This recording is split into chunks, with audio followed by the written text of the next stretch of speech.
を分かち合い、悲しみを分け合い、このクルタの民を永遠に称えよう。この赤き瞳の証とともに。Welcome back everyone to my analysis of Hunter x Hunter, a series that's educated me on some of life's most valuable lessons, introducing questions that have echoed and reverberated in my mind for literal weeks. Questions like, should we seek answers to mysteries that will hurt us? Can we redeem ourselves after horrendous acts? And did you know that bungee gum has the properties of both rubber and gum? With each question more resonant and profound than the last, weaving a tapestry of a series that has deeply impressed me. Welcome everyone back to my blind review of the Hunter x Hunter manga, and this week's gonna be a doozy as I tackle the first half of this fabled arc, discussing some of the most adult and mature subject matters I think I've ever discussed on this channel concerning shonen. This section masterfully tugged on my heartstrings and bonded me to its main character in ways I've never felt before. This is gonna be a tough one, folks, so everyone, thank you for joining me, because today I'll be discussing the mature tale of some young men making their way to Yorknew City and the dark underworld that resides there. I'm totally not Mark, and this is my blind review of Hunter x Hunter's Yorknew City Arc.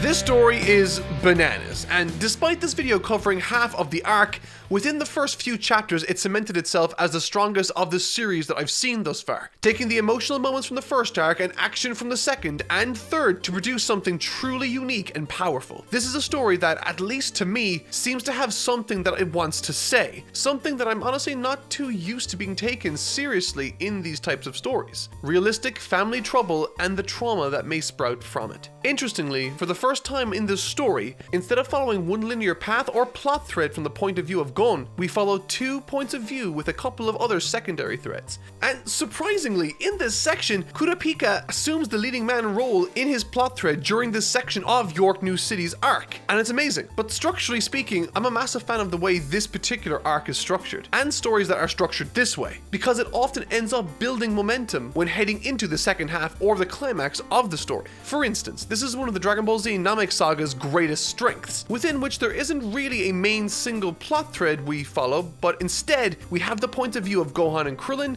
Vegeta, Frieza, and secondary enemies that make themselves known, and even Goku. And the reason why I enjoy this as much as I do is partially down to what it offers the story in terms of pacing. If there's a boring scene, it won't last too long before we switch to something else, but most importantly, this structure helps to build tension. For when these individual plot threads eventually start to intertwine and mix, the tension and momentum the story is afforded is infectious and hard to beat. And that's exactly what this story does. And at points towards the start of this arc, I actually felt myself resonate with Gon more than I think I have even with Luffy or Goku. And maybe it's because I can relate to the good and the bad traits of this character. He's not perfect, and in fact, it's the potential negative attributes he projects through his personality that I find myself resonating with. And that's not something I can say about many other characters in fiction.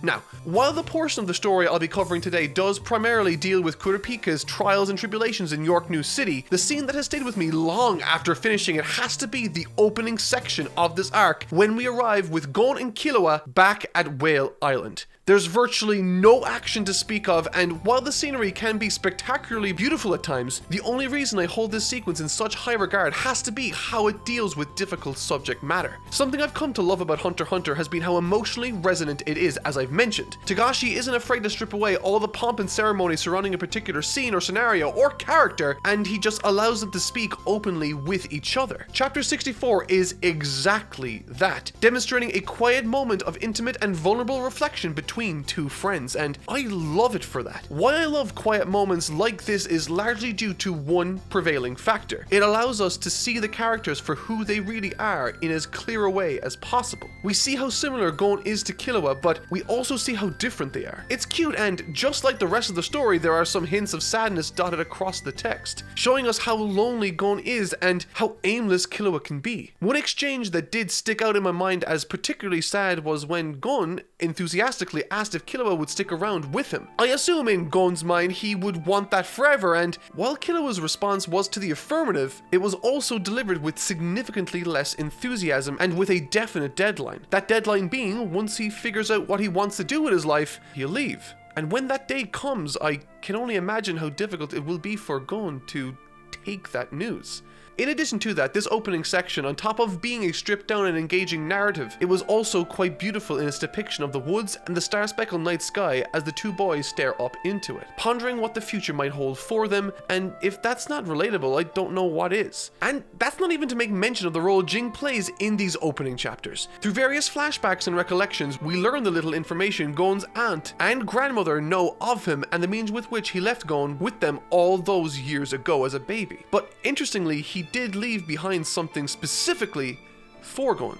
A mysterious box that neither him nor Killua are able to open using force. Thankfully though, there is a resolution to this issue which comes about thanks to the application of what little information they have concerning it. Jing told Mito to give Gon the box after he had become a hunter. Killua interprets this to mean Nen, and so Gon uses his Nen to open the box, and fly open it most definitely does. In particular, a small bit of continuity I enjoyed from this was how the markings of the box matched the similar markings that were made on the finger trap that Wing used on Gon's finger from the Heaven's Arena arc. Only Nen could break it, and I thought that was an elegant solution Jing used to make sure only Gon could see this.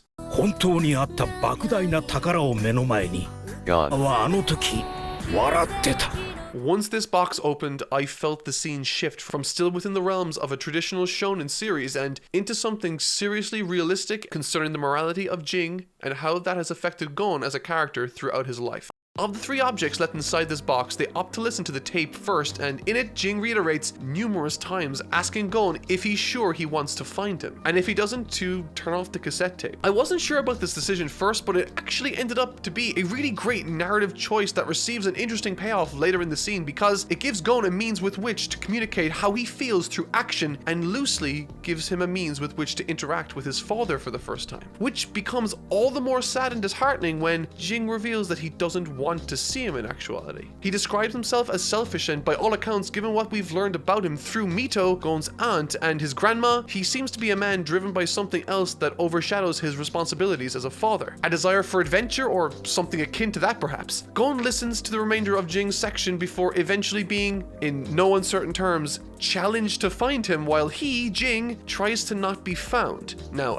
I don't normally share my personal life in detail, and that's intentional. But this scene felt as though it was coming from a very personal and authentic place regarding Togashi, dealing with concepts, themes, and relationships often not explored in this sort of manga this way, and because of that I felt the connection with the material that allowed me to relate personally to Gon in this instance. I've mentioned in the past that this series has felt like a story trying to convince me that it's a traditional shonen, all the while the subtle tidbits of poison seeped through the pages that ultimately betrayed its true intention. And in this scene, the beginning to this arc, we explore that very poison I've been expecting to come to the forefront all this time. And when it did, I didn't expect it to be so ruthlessly effective in its telling, and I most certainly didn't see it reflecting in some meaningful ways similarities I've experienced with my own family. With all of that said, the real goal of this scene isn't necessarily what's being said either, though there is some terrific dialogue exchanged, but what I found to be most interesting was the subtext of that scene. And it's what isn't being said, that subtext, that I connected with on a foundational emotional level. The zero emotion he refers to Jing with, the detached manner in which he listens and understands Jing's message on the tape, it all leads me to believe that Gon doesn't want to connect with his father or anything like that right now. Instead, I think he's angry and wishes to confront him, or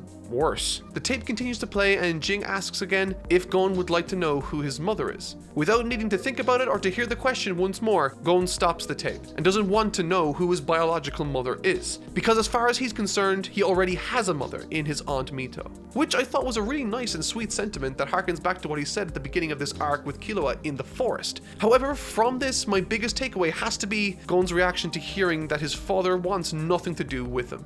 On one hand, it's conceivable that Jing is simply saying that, but doesn't genuinely mean it. For someone to take all of these crazy precautions to make sure no trail can be left behind concerning this message to Gon, if he doesn't want to meet him, why leave a message at all? It's possible that Gon could have picked up on that, and that's why he continued to listen. I mean, it's not inconceivable. He's proven himself to not be an idiot on a number of occasions, so maybe he doesn't believe that Jing doesn't want to see him. Or maybe he has other motivations like I mentioned above. Who knows, maybe he resents him and wishes pain unto him. Regardless, I found this scene to be the most emotionally resonant and powerful out of all the chapters I've consumed thus far on this journey. I don't know how to exactly feel about it yet, but Gon seems motivated, so let's see where that leads us.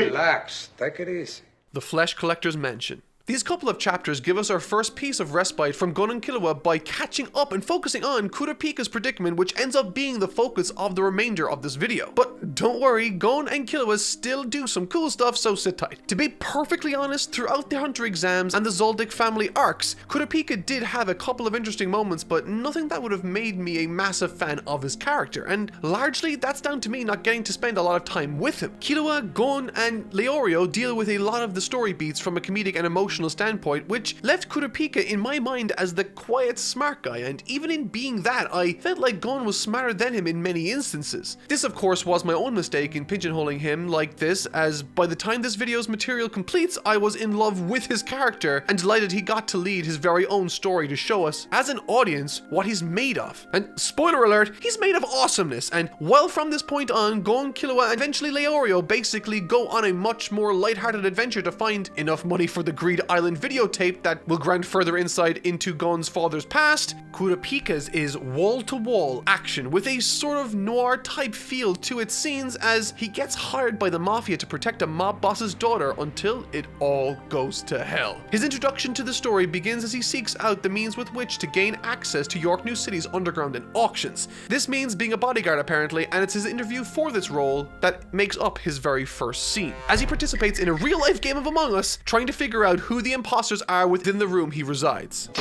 Thankfully, Kurapika is a tryhard and was able to oust them almost immediately, much to the admiration of his eventual teammates heading into Yorknew City. As September rolls around and all our main characters converge on the city, something I will say is that I was waiting for some sort of big unveiling of the space, boasting its civilization, architecture, customs, and culture, but outside of a few flea markets and hotel rooms, we don't see much of any of this city. Maybe I'm just too accustomed to One Piece, where that is very much its strength, world building. Either way, I have no idea what sort of city Yorknew is, and I think that's a shame and shortcoming from the manga, given how much time we're spending here and how often this area was mentioned leading up to this arc. Admittedly, this is a small gripe, but it is one that prevails both in the manga and the anime. On an animation front, Kurapika gets some serious shine in this section too, with almost all of the great animation and storyboarding beats elevating his character to heights never seen by him. I'll get into it a little more later on, but goddamn, that weird hand chain thing is cool as hell, and even in this scene we just saw, particularly in the 1999 version, the animation we see him perform within is oh so satisfying. It's around this time we check back in with Gon and Killua as they try to locate the game Greed Island online. Something I honestly find hilarious about Hunter x Hunter's manga is how it at random changes from a timeless story to one that very clearly betrays its age. Anytime something concerning the internet is brought up, Togashi feels it necessary to explain in detail how it actually works for those of us reading, because let's not forget, these mangas were published in a time where the internet wasn't all too prevalent, so it could be the fact that a lot of people didn't know what it was or how it worked. So, this is where the magic happens, huh? The ground zero personal computing. This can be seen when Gon looked up where Killua's home is, and now once again where Killua explained how online shopping works as they look for this universe's PlayStation to put the memory card from his dad in. It appears the game data on the memory card points to a game exclusive to hunters called Greed Island, a game that has only 100 copies available throughout the world, one which sucks you into its game and uses Nen to function. I like this literal mystery box left behind by Jing. Not in like an endearing sense, if anything this is sort of a weird and borderline mentally manipulative thing to do to your estranged son, but all of that aside, it's exciting to see what new information unfolds as Gon presses forward towards his ultimate goal. I also like how we don't get introduced to any more new characters right off the bat, but instead get reacquainted with Killua's brother that was torturing him during the Zoldyck family section of my last video. Using this gem of a character, we learn that the game will be up for auction at none other than Yorknew City. Oh yeah, it's all coming together. And interestingly, in the manga, instead of the standard chapter titles I've come to expect from every volume so far, the story of Yorknew City is broken up into several days from September 1st until the auction later that week. And so, in the remaining section of this video, I will be covering the activity and chapters in Yorknew City from September 1st, 2nd, and 3rd.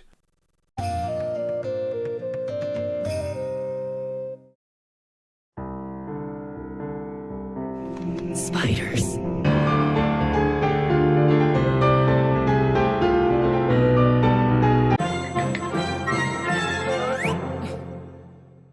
September 1st. September 1st material contains the single most important event that drives this arc forward, the massacre at the auction. There are 3 versions of this event offered up to us, and truth be told, all but one of them works for me. The event that's depicted is the mafia squad that Kurapika has been recruited into, arriving at an auction of interest to their employer, and those delegated to participate in said auction stand inside while the others, including Kurapika, scope the place out from outside. The massacre that eventually takes place is meant to act as a surprise and as an inciting incident, and while it is both of those things, I don't think I liked it all that much, or at least I don't like how it was handled. While it did surprise me, it did so in such a way that made me confused and think that I might have missed a page or two. Additionally, this section of the manga goes at quite a speedy pace, and while I normally like that, if it does come at the cost of clarity, then that's where I draw the line. And while I was reading this, I had tons of questions in my head, like, is this the auction that Gon went to for Greed Island? Why were there so much mafia there? And finally, I had no idea who was on Kurapika's team. I didn't know them at all, and for that very reason, I felt nothing when they all died. Now, obviously, an easy counter to that would be, well, this is a surprise, so it's meant to leave you off balance just like the characters were taken off guard themselves. And to that I say, yeah, sure. But for me, when reading stories, what makes surprises effective in their telling is how it recontextualizes the events of that story, whether that be in the past or the future. When those goons revealed themselves initially, I actually wasn't 100% sure who they were and what this would mean for the story. This remains true in the 99 version of the narrative also, but 2011's adaptation I honestly thought made things much more clear and enjoyable for me in this particular instance. The event has slightly more telegraphs, is much less abrupt and built up to as we feel the tension rise in the amphitheater. We get to see the key characters more, and leading up to it we understand their motivations that little bit more also. And so on this occasion, the 2011 version I thought allowed this section to breathe a little more, and I honestly enjoyed that.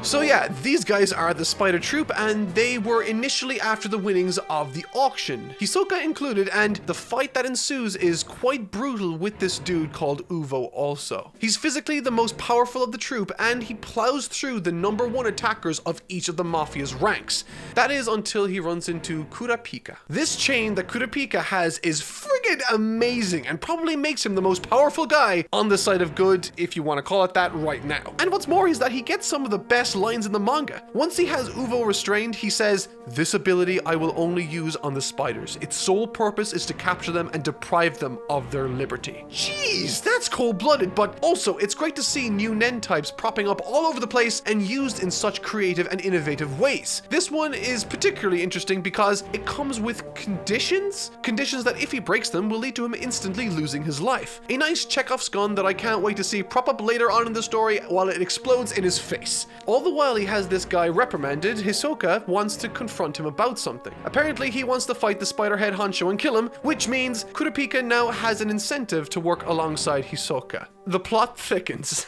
September 2nd. Okay, look, I'm sure this has been the day and the fight you've all been waiting for me to discuss in this video. Gon's arm wrestling hustle with Leorio to get money. Okay, just kidding. While that was super fun and gave a lot of opportunities for comedic moments with an interaction that was pretty intense, Kurapika versus Uvo is easily the main event of this section. This fight here is a terrific example of how to toe the line of awesome and emotion. Kurapika throughout this arc has been struggling with his emotions and keeping himself in check, sometimes even going as far as to require the aid of friends along the way. This achieves 2 things narratively. It helps to communicate how much he yearns to enact revenge, and it helps us see that Kurapika doesn't enjoy this feeling he has, treating it almost like a bandage he needs to rip off quickly. With one of the most telling moments in this fight being that of its ending. Faced with the stubborn and ruthless Uvo, unyielding to his demands to give him information regarding his allies, Kurapika is forced to kill him in cold blood. And instead of leaving him in a heap on the floor like his family has been left by this person, Kurapika takes the time to dig him a grave on his own, highlighting for us the difference in these 2 warriors turned killers. Kurapika has blood in his hands, but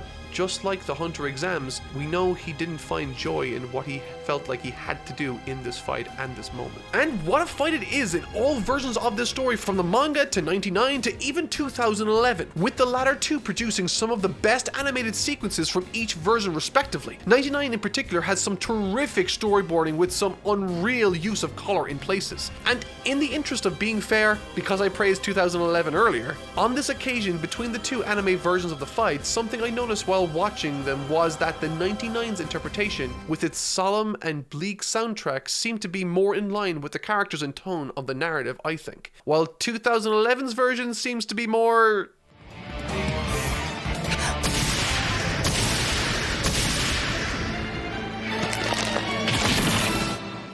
more on the hype train with the audience. The hype surrounding the fight and occasion in the 2011 version grants it music that befits the high-paced action, yes, but this, however, does not serve the scene or story and instead works against it in some respects. In 1999's anime adaptation, the music is subdued and somber by design, as I think it ought to be, made all the more obvious by Kurapika's laments towards its conclusion as he admits to his hatred for pain and suffering. This entire conflict is one he loathes and hates to participate within, but he feels emotionally conflicted and dragged into these altercations due to the heinous actions of others that slaughtered his family. From a fictional lore standpoint, this fight introduces me to possible strategies different Nen users have when facing off against enhancers and conjurers, with Kurapika's strat being, well, getting all the powers, I guess?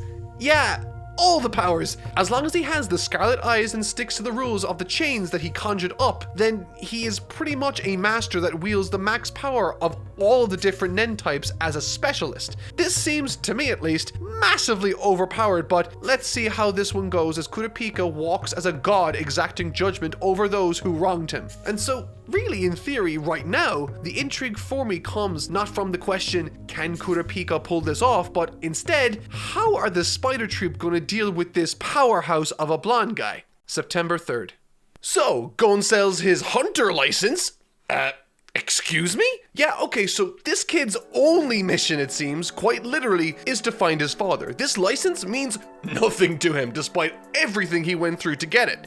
And I kinda love that decision from a character writing point of view. Gon is single-minded in his goal and will not deviate. Again, harkening back to his lack of hesitancy and assuredness when it came to the cassette tape left behind by Jing. Throughout this entire subplot with Gon, Killua, and eventually Leorio, we follow them as they try in earnest to make as much money as possible so that they can participate in the Greed Island video game auction that now takes place in just 3 days. They've tried going about raising the money in ethical ways by trying to buy and resell stuff, and they've even tried hustling for an entire day, arm wrestling to their heart's content. But alas, they still fall far short of their initial goal. Thankfully, however, this is where their plot thread starts to pick up some steam. Togashi needed to find a way for them to earn some decent money, and so in addition to Gon selling his license, he came up with, I think, a brilliant plan for the boys. To use their Nen to find products of interest in the flea market and sell them on for significantly greater profits.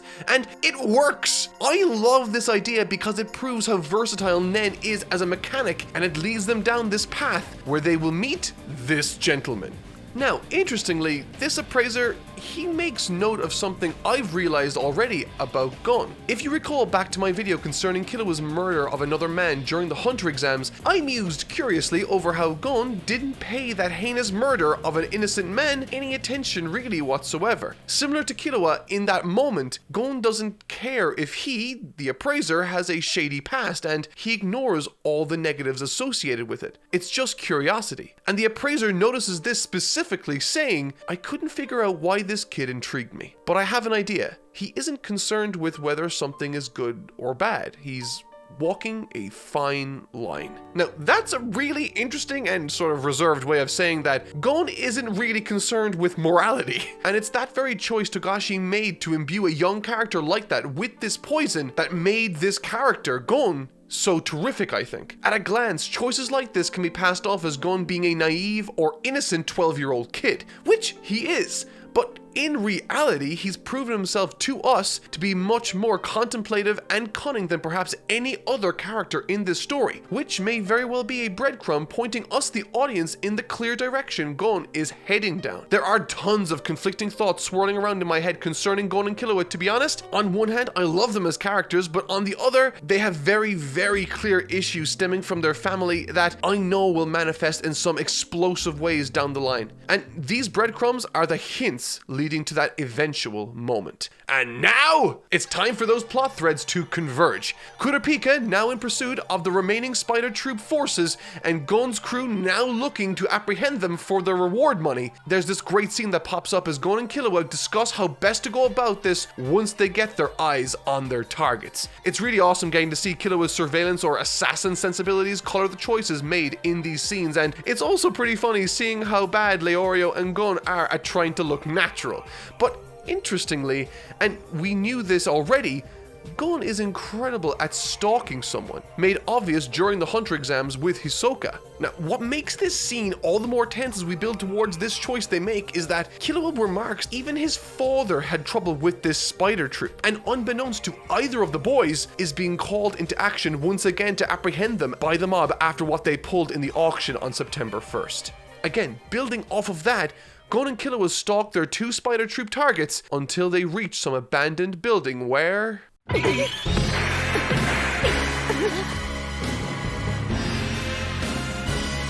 Okay, I hate to do this, but this is where I'm gonna have to leave this review off. On a crazy cliffhanger that I honestly can't wait to get back to reading this week and review for you all next Thursday when I finish Yorknew City. Remember, if you like these videos, don't forget to leave a like, and if you want to keep up with this series and never miss an episode, be sure to subscribe and hit that bell icon now. I don't normally mention that, so I thought I'd give it a go this once off. And besides, you won't want to miss next week when I review and finish one of Hunter x Hunter's most famous and fan-favorite arcs, Yorknew City's second half. See you all there next week.